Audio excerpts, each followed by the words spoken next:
Hello students, myself Jagruti Balubai Patel and we are discussing about the unit number 5 consistency replications and fault tolerance, which is a unit number 5 which is considered as a considered in a subject distributed system. So, we are discussing about the subject distributed system which is related to the BE 4th year 7th sem students, and we are discussing about the unit number 5. These are the main point which is considered in unit number 5, which is the introduction to replication, data centric consistency model, client centric consistency model, replica management, which we overview in last lecture. So we start with the introduction to replica. हमने कल last lecture में replica के बारे में थोड़ा बहुत discuss किया था कि रेप्लिकेशन क्या है, किस तरह से यूज़ होती है, देन उसका परफॉर्मेंस क्या होगा, वो सब डिस्कस किया था. After that we jump on to the data centric consistency model. So consistency model किस लिए यूज़ होता है? तो कंसिस्टेंसी चेक करने के लिए. कंसिस्टेंसी लाइक कि कोई डेटा के ऊपर कुछ अपडेट हुआ है, ओके रीड या राइट ऑपरेशन हुआ है, मतलब कि किसी डेटा पे अगर राइट ऑपरेशन परफॉर्म हुआ है तो वो कंसिस्टेंसी हर एक पीसी के बीच में कंटिन्यू रहनी चाहिए. मीन्स कि डेटा जहाँ दूसरी जगह पे अगर यूज़ हो रहा है तो वहाँ पे भी वही डेटा सेम तरीके से यूज़ होना चाहिए. अगर इसके ऊपर राइट ऑपरेशन हुआ है तो वहाँ पे भी जो राइट ऑपरेशन हुआ है, मतलब कि नया अपडेट जो हुआ है वही सभी जगह पे मिलना चाहिए. So that one is a data consistency. Consistency between the data store and process in which the data store specify the precise what the result of the read and write operation are in the presence of the concurrency. So, it one is a consistency. So types of data centric consistency model के अंदर हमने discuss किया था कि there are the strong consistency model and the weak consistency model is used. Strong consistency model means operation on share a data are synchronized. Means कि उसके अंदर जो भी डेटा का ऑपरेशन होगा वो सिंक्रोनाइज फॉर्म में होगा. और वीक कंसिस्टेंसी मॉडल के अंदर हमने देखा था कि weak consistency model means what synchronise occur only when the share data only when the shared data is locked or and unlocked. Okay, so that one is a weak consistency. So there are the different type are used for the consistency model, strong consistency and weak consistency. So data centric consistency model के बारे में हमने ये discuss किया था. And a consistency model is a contract between the distributed data stored and its process. So consistency model क्या है? जो डेटा स्टोर है डिस्ट्रीब्यूटेड एरिया के अंदर, so it is a contract between the distributed data store and its process. If the process agree to the rules the data store will perform correctly as the advertisement. So data centric consistency models are strong and weak model, which is strong model means operation on a shared data are synchronized, do not require the synchronization operation. Synchronization operation की जरूरत नहीं है, फिर भी operation on a shared data should be a synchronized, in which there are the part is strict consistency model means it's related to the absolute global time. And second one is the sequential consistency model means it also known as the serializability. What we are used is the sequential consistency. Then next one is the causal consistency means to maintain the only causal relation. So it only maintain the causal relation between the data.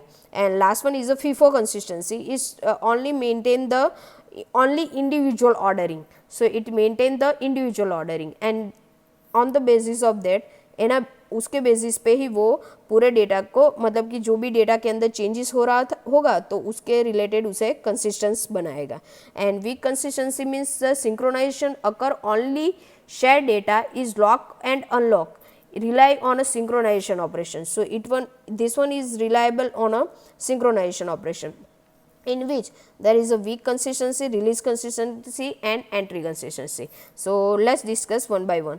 So हम लोग जो भी example consistency model discuss करने वाले हैं तो उसके अंदर एज इस तरह से ये नोटेशन यूज़ करेंगे. सो WXA का मतलब ये है कि a write operation perform by a process I.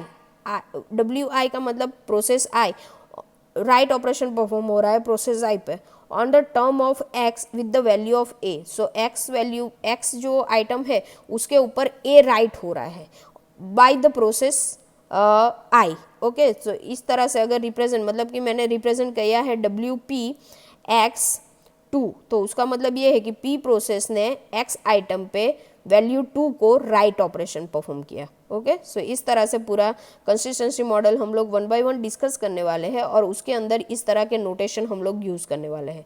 So WIXA is use for this purpose. Then next one is the RIXAB, so it is use for the read operation.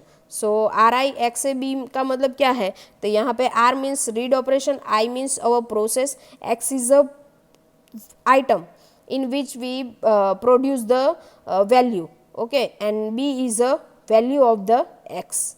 So X के अंदर कौन सी value read की process ने, तो B value read की, इस तरह से यहाँ पे रिप्रेजेंट किया है। सो सभी डायग्राम के अंदर यही नोटेशन का यूज़ करके पूरा कंसिस्टेंसी मॉडल समझाया है। सो लेट्स 1 बाय 1 स्टार्ट करते हैं। First one is the strict consistency model. तो स्ट्रिक्ट कंसिस्टेंसी जो मॉडल है, it is with respect to all write are visible instantly to all process. Means कि अगर कोई भी चेंजेस हो रहा है, कुछ भी चेंजेस हो रहा है किसी और प्रोसेस के द्वारा सिस्टम के अंदर, तो वो जो चेंजेस होगा वो सभी को दिखना चाहिए। मतलब कि कोई, किसी ने अगर राइट ऑपरेशन, किसी प्रोसेस ने अगर किसी आइटम पे राइट ऑपरेशन परफॉर्म किया, तो उस आफ्टर सम टाइम अगर कोई और प्रोसेस उसे रीड कर रही है, तो उसे वही डेटा मिलना चाहिए जो अभी अभी राइट हुआ है। So strict consistency is actually 100% up to date. तो वो जो होगा, उसका जो रिजल्ट होगा वो 100% अप टू डेट होगा। सो स्ट्रिक्ट कंसिस्टेंसी मीन्स कि जो राइट किया है वही मुझे मिलेगा। This is the concept of the strict consistency. So with strict consistency all write are visible instantly to the all process. जो भी राइट ऑपरेशन हो रहा है वो इंस्टेंटली बाकी की प्रोसेस को विजिबल हो जाएगा। यहाँ पे टाइम दिखाने के लिए ये एरो का यूज़ किया है। ओके, तो यहाँ पे प्रोसेस P1 है और प्रोसेस P2 है। प्रोसेस P1 ने राइट ऑपरेशन परफॉर्म किया, for example some time like 12 o'clock। So 12 o'clock को प्रोसेस P1 ने राइट ऑपरेशन परफॉर्म किया X नाम की आइटम पे और उस पर राइट कर दिया A। तो X में अभी वैल्यू जो है वो A है। ओके, आफ्टर सम टाइम, मतलब कि लाइक 1 o'clock, तो 1 o'clock जब P2 ने रीड ऑपरेशन परफॉर्म किया किस पे, तो X पे ही रीड ऑपरेशन परफॉर्म किया, तो ऑब्वियसली उसे कौन सी वैल्यू मिलनी चाहिए, जो प्रोसेस P1 ने 12 बजे राइट की थी वही। ओके, तो प्रोसेस P1 ने राइट की X के अंदर A वैल्यू। सो P2 जब उसे रीड करेगा आफ्टर सम टाइम, तो उसे भी कौन सी वैल्यू मिलेगी, A। So this one is a strict consistency model. तो इसे हम लोग स्ट्रिक्ट कंसिस्टेंसी मॉडल के नाम से पहचानेंगे। Okay, so this concept is known as a strict consistency. यहाँ पे दूसरा डायग्राम भी दिखाया है, देखो P1 एंड P2। ओके, तो यहाँ पे write operation, but after some time अगर वो रीड कर रहा है और उसे नील मिल रहा है, means it is not a strict consistency. Okay, strict consistency में क्या है, जो भी राइट विजिबल है, जो भी राइट ऑपरेशन हो रहा है वो इंस्टेंटली सभी प्रोसेस के बीच में विजिबल होना चाहिए। So this one is a strict consistency model. तो इस तरह से स्ट्रिक्ट कंसिस्टेंसी मॉडल वर्क करेगा। Behaviour of a two process operating on the same data item. Okay, operating on a same data item. Any read to share data item X return the value stored by the most recent write operation on X। बोला ना कि जो भी read operation X पे होगा वो most recently किसी ने राइट किया है वही वहाँ पे होना चाहिए। So strict consistency relies on an absolute global time and making it difficult to implement in a distributed system. So it is somehow difficult to implement on a distributed system because distributed system has so many processes. Okay, but strict consistency is on the basis of consistency concept, it is 100% up to date. So this one is a strict consistency. Okay, next one is a sequential consistency model. Next one is a sequential consistency. So sequential consistency model, next one is a sequential consistency model. So sequential consistency model means, a sequential consistency means the result of any execution is the same as if the read and write operation by all the process where the execution in some sequence order. तो यहाँ पे क्या होगा कि जो result होगा ना वो आगे पीछे हो सकता है बट पर्टिकुलर सीक्वेंस में ही होना चाहिए कि प्रोसेस P2 ने कुछ रीड किया तो जो सीक्वेंस में उसने रीड किया वही सीक्वेंस में कोई और प्रोसेस अगर उसे रीड कर रही है तो वही प्रोसेस वही सीक्वेंस में वो भी रीड करेगी। ओके डेटा ऊपर नीचे हो सकता है बट जो सीक्वेंस मेंटेन हुई है वही सीक्वेंस बाकी के सभी प्रोसेस के बीच में भी मेंटेन रहनी चाहिए। तो दैट टाइप ऑफ कंसिस्टेंसी अगर मैं मेंटेन कर रही हूँ तो that one is known as a sequential consistency. So sequential consistency में क्या है, a share memory system is to said to be a support the sequential consistency model if all the process see the same order. बोला ना कि same order उसे represent करना है। Exact order of access operating are inter related does not matter. Okay, and the consistency required of the sequential consistency model is weaker than the strict consistency obviously because strict consistency में क्या था कि जो भी write operation हो रहा है वो सभी के बीच में इंस्टेंटली रिप्रेजेंट होना चाहिए। यहाँ पे ऐसा नहीं है कि जो राइट हुआ है वही सभी को मिलना चाहिए बट जो ऑर्डर किसी एक प्रोसेस को मिल रहा है तो वही ऑर्डर में दूसरे प्रोसेस को भी डेटा मिलना चाहिए। तो that type of is sequential consistency. So it is a 75% is up to date, it is not a 10%।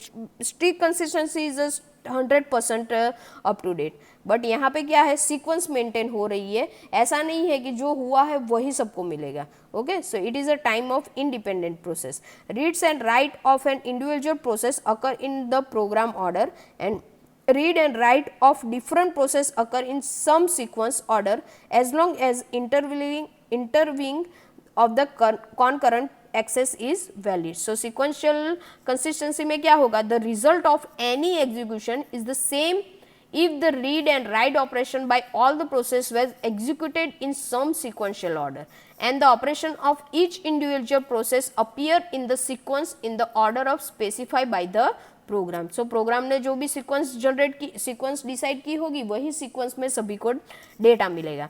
So any valid interleaving of read and write operation is okay. So कोई भी operation read and write, write and write, write write read, कोई भी operation valid होगा but वो सभी के बीच में same होना चाहिए।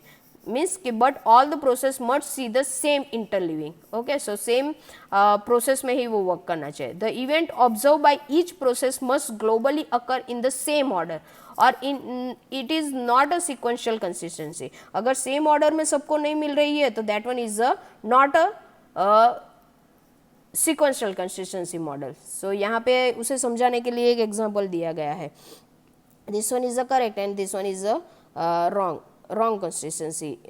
This one is not a sequential consistency. Why? Because यहाँ पे देखो फर्स्ट पोर्शन में तो P1 ने राइट ऑपरेशन परफॉर्म किया x के ऊपर, x आइटम के ऊपर। ओके x आइटम के ऊपर उसने राइट ऑपरेशन परफॉर्म किया और उसके ऊपर a लिख दिया। आफ्टर सम टाइम P2 ने उसी ऊपर राइट ऑपरेशन ही परफॉर्म किया बट x की जगह पे यहाँ x के बाद उसने लिखा b। Okay so actually A and B is A पहले लिखा और उसके बाद बी लिखा बट P3 ने जब डेटा रीड किया तो उससे पहले x की वैल्यू b मिली and after some time it is a a। So it is not a problem because it is not a strict consistency. और आफ्टर दैट P4 ने जब उसे रीड किया तो उसे भी सेम सीक्वेंस मिली कि पहले x इज इक्वल टू की वैल्यू, x की वैल्यू जो x के अंदर आइटम है उसकी वैल्यू उसे पहले b मिली और after some time it will be a A. So P3 and P4 contain the same sequence. Okay, so this concept is fulfilled here. So sequential consistency model is fulfilled here. Okay, ऐसा नहीं है कि A ही पहले read होना चाहिए। Okay अगर एक process ने बी पहले रीड किया x की value and after some time it read the A value, then अगर कोई प्रोसेस सिस्टम के अंदर दूसरी है तो वही भी सेम सीक्वेंस में ही डेटा को रीड करेगी। जब भी कि ये वाला जो पोर्शन है उसमें देखो तो P3 ने पहले रीड किया B और बाद में A रीड किया बट जब P4 रीड कर रही है तो उसे पहले A मिल रहा है और B, तो सीक्वेंस पूरी चेंज हो गई। ओके x की वैल्यू पहले यहाँ पे A आ रही है P4 के अंदर और उसके बाद B के लिए x के लिए b आ रही है। So this one is a not a sequential consistency model but this one is a sequential consistency model. Okay so this is the basic example to represent the sequential consistency model. तो यहाँ पे एक simple example दिया है जहाँ पे sequential consistency model पूरा समझाया है। ओके तो आप लोगों को समझ में आ गया होगा कि सीक्वेंशियल कंसिस्टेंसी मॉडल में मेन एम क्या है, उसका रिजल्ट 75 अप टू डेट होगा, बट उसका मेन एम क्या है कि जो भी डेटा यूज़ हो रहे हैं वो सीक्वेंस में यूज़ होने चाहिए, मतलब कि जो भी प्रोसेस उसे रीड या राइट या कुछ भी ऑपरेशन परफॉर्म कर रही है तो वही सीक्वेंस सभी के बीच में होनी चाहिए. Okay, so this one is a sequential consistency model. Next one is the causal consistency model. So next we discuss about the causal consistency model. So causal consistency model means what? It is and उसकी necessary condition क्या होगी कि rights that are potential causally related must be seen by all process in some order. तो यहाँ पे जो भी write operation perform हो रहा है वो एक सम ऑर्डर में सभी प्रोसेस के बीच में कोजली रिलेटेड होना चाहिए, मतलब कि कोजली रिलेटेड होना चाहिए, एक दूसरे के ऊपर डिपेंडेंट होना चाहिए. So concurrent write may be seen in a different order and different machines. So concurrent write भी हो सकता है बट डिफरेंट ऑर्डर में और डिफरेंट मशीन पे होना चाहिए. Okay, like all write operation, देखो यहाँ पे लिखा है कि ऑल राइट ऑपरेशन, सॉरी,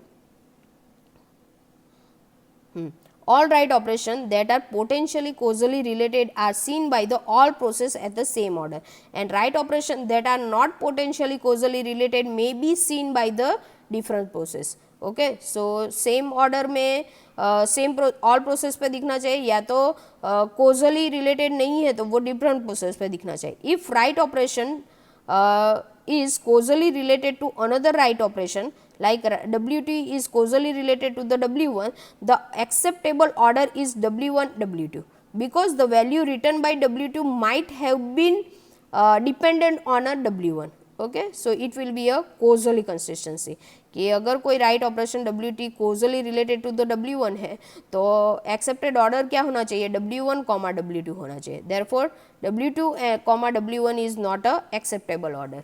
सो इस तरह से पूरा जो कॉन्सेप्ट वर्क करेगा that one is a causal consistency model.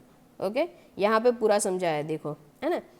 So conversely if two process spontaneously and simultaneously write two different data item, these are not causally related. अगर same spontaneously और simultaneously दो अलग अलग डेटा आइटम एक ही ऊपर right हो रही है तो that one is not a causal consistency. Operation that are not causally related said to be concurrent. तो यहाँ पे देखो एक एग्जांपल दिया है कि P1 जो प्रोसेस है, P1 प्रोसेस, सॉरी, P1 जो प्रोसेस है उसने X के ऊपर राइट ऑपरेशन परफॉर्म किया A. Okay, after some time अगर P2 उसे रीड कर रही है तो उसे A मिल रहा है. ओके, देन P3 ने रीड किया उसे भी A मिला, P4 ने रीड किया उसे भी A मिला. आफ्टर P2 ने जब रीड किया after some time it write next X value is B. Okay, तो उसने X की वैल्यू B राइट की है. Okay, and then some time P1 ने फिर से उसके ऊपर X की वैल्यू C राइट की है.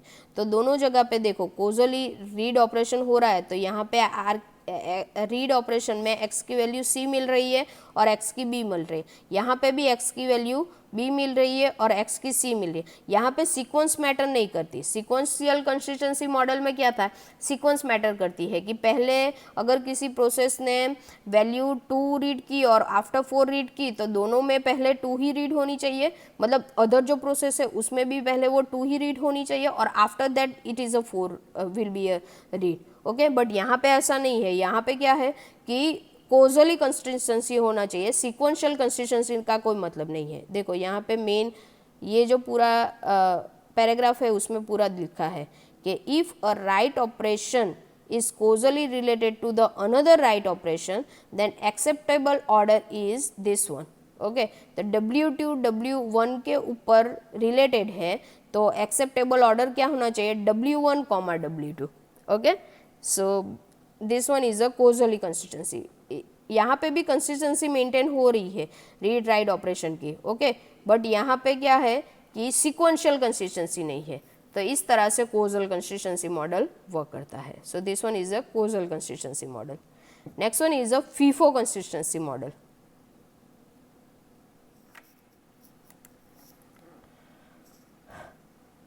Okay, so next one is a FIFO consistency model. तो यहाँ पे नेसेसरी कंडीशन क्या है कि write perform by a single process are seen by all other process. Right, sorry,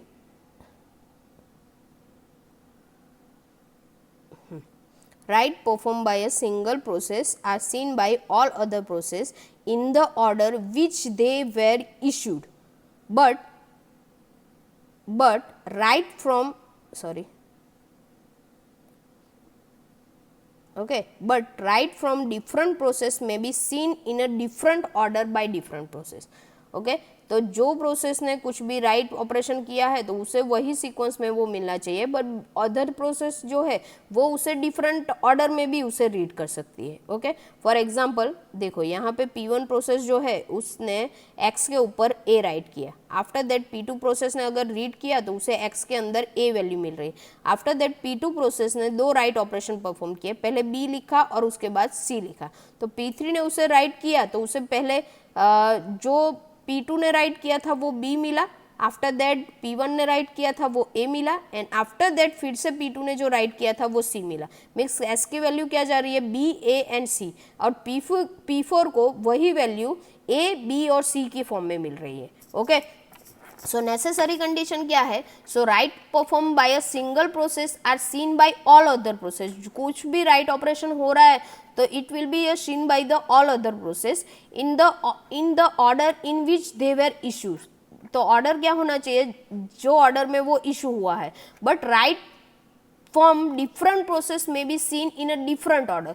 तो किसी और प्रोसेस ने अगर उसे रीड कर रहा है तो उसे डिफरेंट ऑर्डर में भी मिलेगा तो चलेगा. यहाँ पे P2 ने राइट किया B और C, तो अगर P2 रीड करेगी तो उसे सीक्वेंस में B और C मिलेगा. बट P3 ने और P4 ने रीड किया तो उसे पहले B मिल सकता है, C मिल सकता है, A भी मिल सकता है. ओके सो नेसेसरी कंडीशन क्या है? So write perform by a single process are seen by all other process in the order in which they were issued, but right from a different process may be seen in a different. तो different process different order में भी उसे read कर सकता है. Okay, so this is the main concept. So a valid sequence of a event of a FIFO consistency.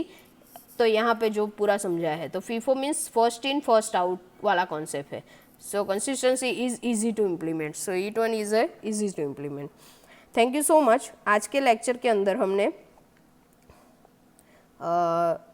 Strong consistency model के बारे में डिस्कस किया, जिसके अंदर हमने स्ट्रिक्ट कंसिस्टेंसी, सीक्वेंशियल, कोजल और फीफो कंसिस्टेंसी मॉडल के बारे में डिस्कस किया.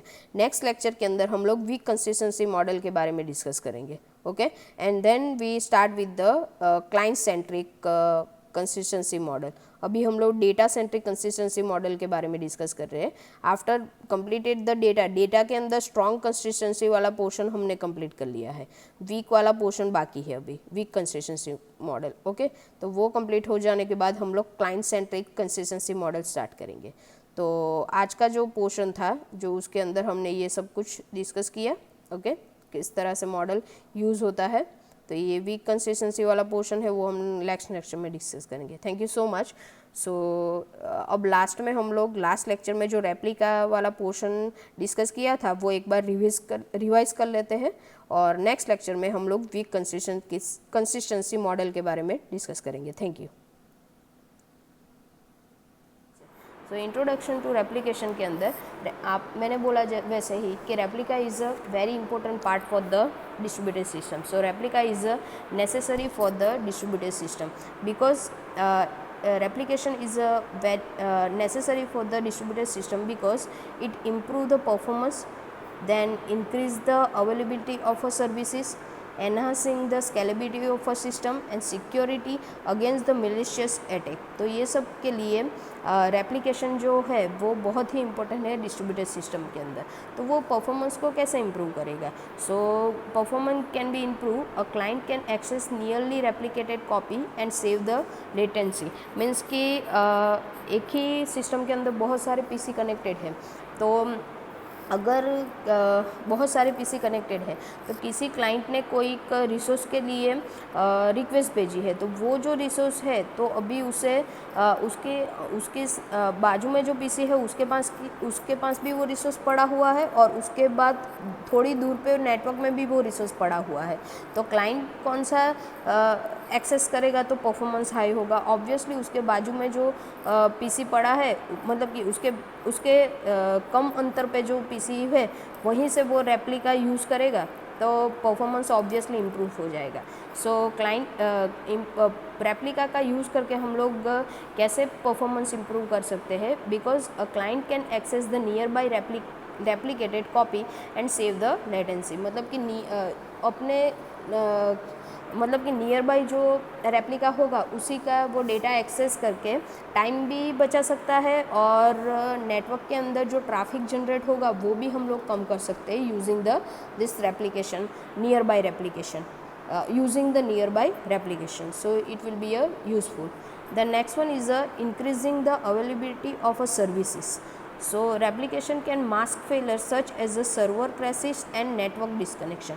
So अगर किसी पीसी पे से रिसोर्स अभी शेयर हो रहा है, वहाँ पे कुछ ना कुछ प्रॉब्लम आया, या सर्वर क्रैश हो गया, या नेटवर्क डिस्कनेक्ट हो गया, तो वहाँ के जो भी डेटा है वो लॉस्ट हो जाएंगे। ओके, तो वही सेम रेप्लिका अगर कहीं और जगह पे भी पड़ी होगी, ओके, तो जो रेप्लिकेशन होगा वो क्या इंक्रीज करेगा, तो अवेलेबिलिटी इंक्रीज करेगा। बिकॉज जहाँ से कोई रिसोर्स यूज़ हो रहा है वो रिसोर्स जहाँ से यूज़ हो रहा था वही सिस्टम के अंदर कुछ प्रॉब्लम आ गया, मतलब कि वहाँ पे नेटवर्क डिस्कनेक्ट हो गया या सर्वर क्रैश हो गया तो वही सेम कॉपी कहीं और जगह पे भी पड़ी हुई है, तो वहीं से भी हम लोग डायरेक्टली उसे यूज़ करवा सकते हैं क्लाइंट के लिए। सो रेप्लिकेशन करने से हमारे सिस्टम की जो अवेलेबिलिटी ऑफ अ सर्विस है वो भी बढ़ जाएगी। So replication is also necessary to increase the availability. Next one is enhancing the scalability of a system.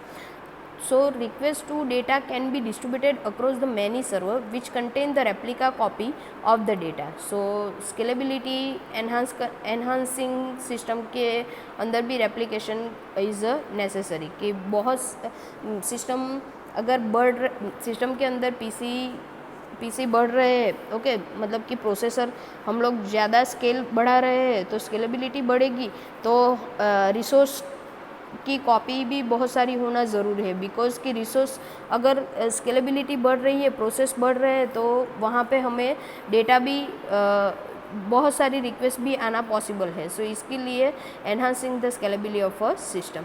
Next one is securing the against the malicious attacks. Securing against the malicious attack. Even if some replicas are malicious, security of data can be guaranteed by relying on replicated copy at compromised server. Okay, तो security against the malicious attack. So replica इसलिए भी ज़रूरी है कि कोई malicious attack अगर हो जाए तो सिक्योरिटी पर्पस के लिए भी, अगर कोई एक रेप्लिका में कुछ प्रॉब्लम आ जाता है, एक कॉपी में कुछ प्रॉब्लम आ जाता है, तो उसी की सेम टू सेम कॉपी बहुत सारी जगह पे हमने ऑलरेडी रखी है, सो वहाँ से हम लोग यूज़ कर सकते हैं. So that's why security against the malicious attacks.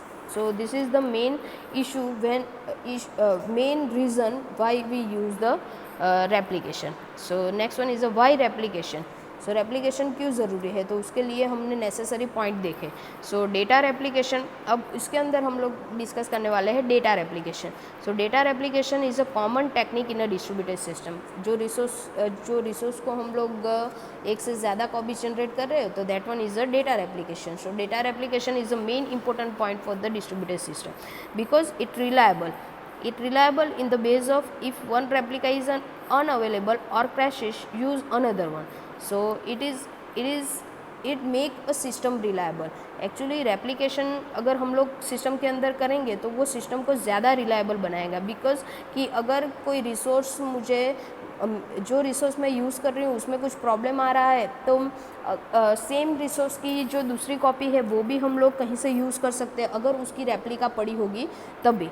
इसीलिए replication is a reliable concept for the system. So if one replica is unavailable और crashes, use another one. So this one is the main concept for the replication here, and it protect against the corrupt data. So reliability is increasing. Next one is a performance भी high होगा because scale with the size of a distributed system, replicated web server, and scale in a geographical distributed system which is a web proxy. So it is an example of a replication. So scale with the size of a distributed system is a replicated web server, and scale in geographical distributed system is a web proxy. So it is used to increase the performance of a system.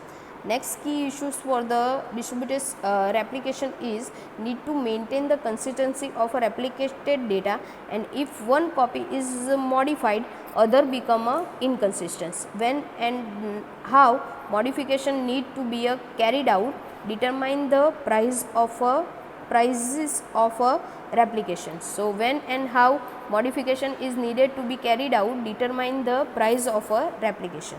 So it is a key issue for the replication. Next, performance of a performance and performance on the basis of replication. So main issue with the replication is that to keep the replica consistent, we generally need to ensure that conflict operation are done in the same order everywhere. Means कि replication अगर एक ही resource की बहुत सारी replica system के अंदर होगी तो वहाँ पे एक प्रॉब्लम मेन अकर हो सकता है कि अगर एक रिसोर्स एक कॉपी के अंदर कुछ चेंजेस कर रहे हैं तो बाकी की सभी कॉपी के अंदर भी वो सेम चेंजेस होना चाहिए, बिकॉज अगर वो सेम चेंजेस बाकी की सभी कॉपी में नहीं होगा तो जो पुराने डेटा है वही डेटा नए वाले को भी मिलेगा. मतलब नए वाला अगर कुछ रिक्वेस्ट कर रहा है डेटा के लिए और उसने कुछ चेंजेस किए तो बाकी के जो यूज़र है उसे वो पुराने वाला डेटा ही मिलेगा. सो अगर रेप्लिकेशन के अंदर कुछ भी चेंजेस हो रहा है तो बाकी के जो जितनी भी उसकी कॉपी पड़ी है उसमें भी वो चेंज होना चाहिए, और जब भी वो चेंज हो रहा है तो उसी टाइम पे वो डेटा यूज़ नहीं होना चाहिए. So to provide this issues problem conflict operation are used like read write conflict means a read operation and write operation are at concurrently, means read and write concurrently work करने चाहिए. जब किसी copy के ऊपर write operation perform हो रहा है तो उसी टाइम पे वही कॉपी किसी और रिसोर्स के द्वारा किसी और पीसी के द्वारा रीड ऑपरेशन के लिए यूजफुल नहीं हो. So read and write operation are a concurrently and write are also conflict. Two concurrent write operation is also conflict. So this is the performance basis of a replication, and issues guarantee global ordering on conflict operation may be a costly operation down guarding scalability. So solution is a weekend consistency required so that hopefully global synchronization can be avoided. So this one is a replications. So next topic is a data centric consistency model.